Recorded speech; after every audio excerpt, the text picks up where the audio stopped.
Hello, today I'm going to talk about the European absolutism, which is a very interesting period of history that was characterized by absolute kings with lots of power, with lots of money, who made huge building projects like castles, like for example the Versailles Palace near Paris, like for example St. Petersburg that Peter the Great built to present his power to the rest of the kings, and many more examples. But before we're going to start with absolutism itself, I would like you to see the general picture of the development of history at this period of time. So let's start with 1300s. This is the late Middle Ages. This is already the decline of the medieval system. The medieval system that was characterized by very primitive forms of production, very inefficient. Life was really hard. People lived very short lives. Wars were very common. Diseases like plague, the Black Death, for example, also characterized the medieval period of time. And then in Europe, we have especially in Italy, we have the period of the Renaissance. Renaissance is the French for rebirth. It's when the Italian cities are going to start growing, they're going to become more prosperous, and with the money also their culture, the artists like Leonardo da Vinci and many more, they're going to be characterized in this development of the Italian Renaissance. When the Renaissance is going to spread to the Northern Europe, it's called humanism, and humanism is going to focus more on religion, for example, like Thomas More with his famous Utopia, or for example William Shakespeare. This is the late 16th century when he's going to write his plays and has his theater. At the same period of time, we have the beginning of the age of exploration. For example, when we have Prince Henry, who is going to start open the navigation schools. Then later, at the end of the century, we have Christopher Columbus discovering America. With this, it's going to have even more interest in exploration. And for example, we have the Treaty of Tordesillas to split the future lands that are going to be discovered between different countries. Also, at this period of time, we have the Reformation. In 1517, we have Martin Luther, who is going to post his 95 Theses, and with this, he's going to start questioning the authority of the church.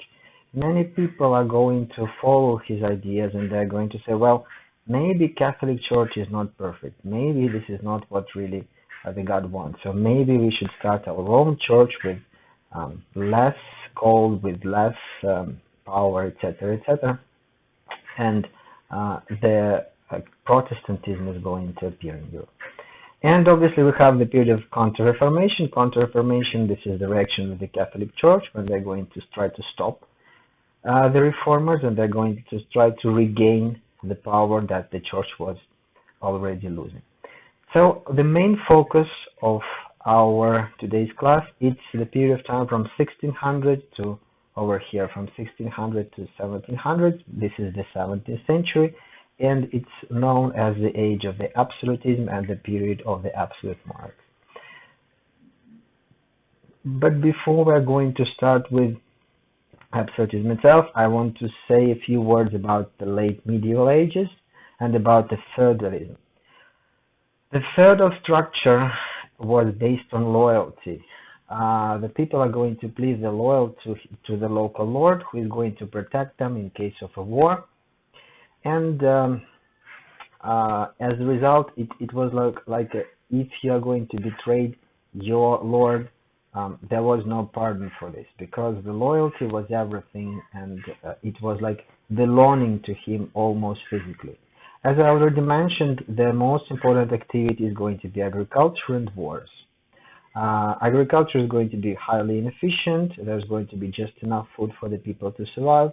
The production is very small, and there are quite few cities, and there are very few people living in those cities, and especially after the Black Death that killed like very densely populated areas.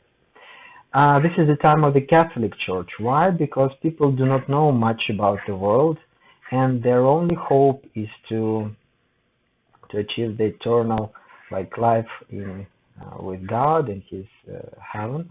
And as a result, the life is really hard. So the Catholic Church is the only aspiration, or the only hope that many people have at this period of time. Let's talk a little bit about, since the wars are so common, let's talk a little bit about the army itself. Try to guess what was the most important force, or the army of the medieval time.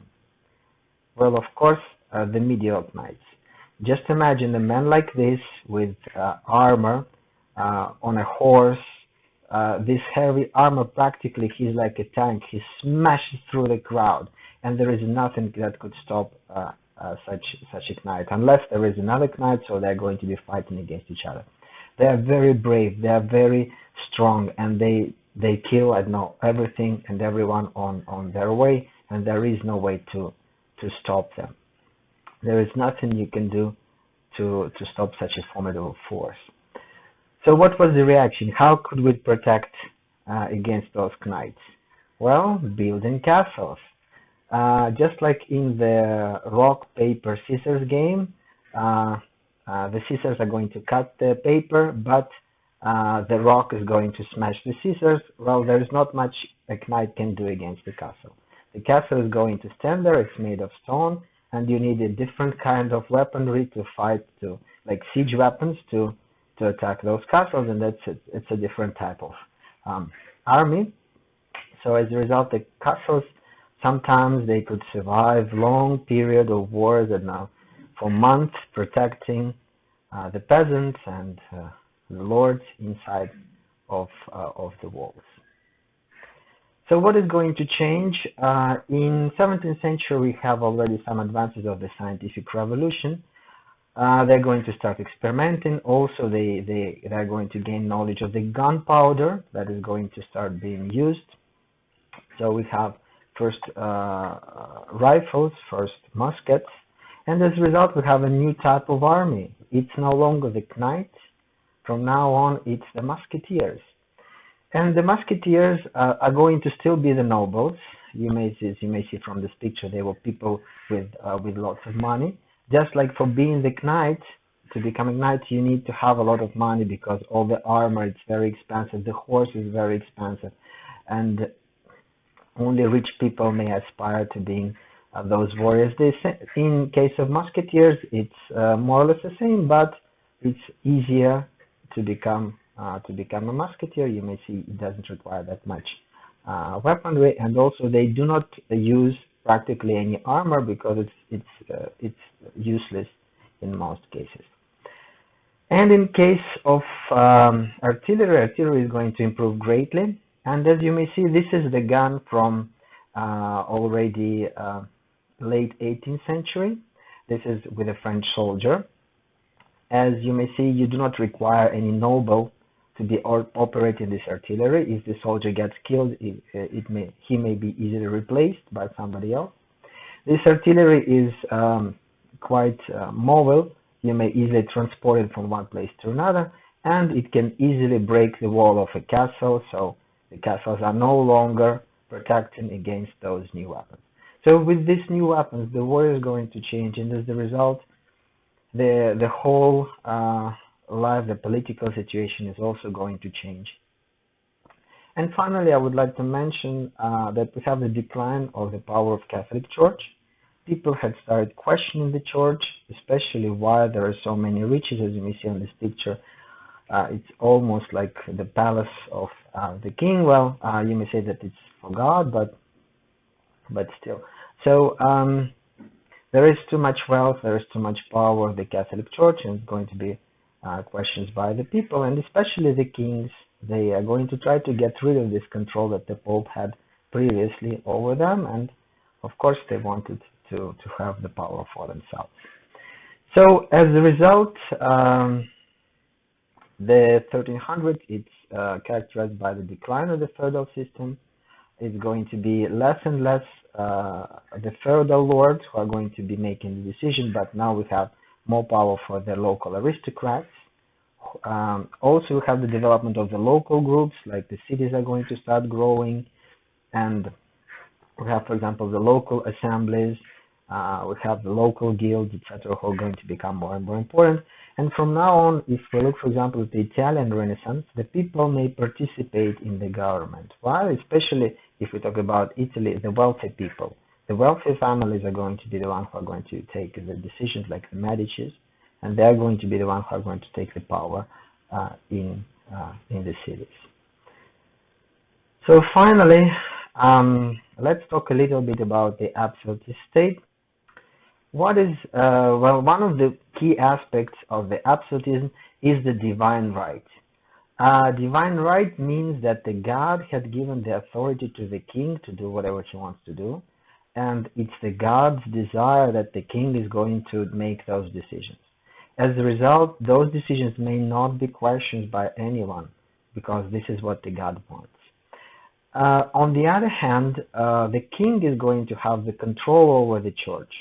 In some cases, it's going to be like the Catholic Church is going to be the official. In some other cases, for example, if the Pope doesn't agree on something that the king wants, they may switch to a Protestant church, like it happened in England with the Anglican Church, for example, when the Pope decided to deny to Henry VIII the divorce that he wanted so much. Also, the countries are going to grow. It's no longer the small castle and the nearby land. From now on, we may have bigger countries. For example, in Europe, we have like the even modern day countries that are going to be appearing. And those countries are going to be bigger with armies that are capable of defending those countries. Also, the legal system is going to improve. It's going to become more detailed. We have laws. These laws are going to be applied, etc. So the authority is going to get centralized. The top is going to become the king, and below he's going to have huge bureaucracies that are going to be the administrators of the king in different areas that are going to be working for the monarchy to exist. And of course, we have the use of secret police and spies, because it's very important for the king to have the control over the nobles and the rest of the country. So for this reason, we are going to be using the secret police. But in general, I would like to have this idea of the absolute monarchy as a quite splendorous for example, of all those castles and all those palaces and all the cities, etc., etc. It's the absolute monarchy is going to allow a certain stability, and as a result, the economy is going to grow, the science is going to prosper, the culture is going to prosper, and Europe is going to recover from the period of Middle Ages, and the European economy and the states are going to start growing. I would like you to watch a small video that's a cartoon that explains one of my favorite kings. This is, of course, Louis XIV, the famous Sun King of France.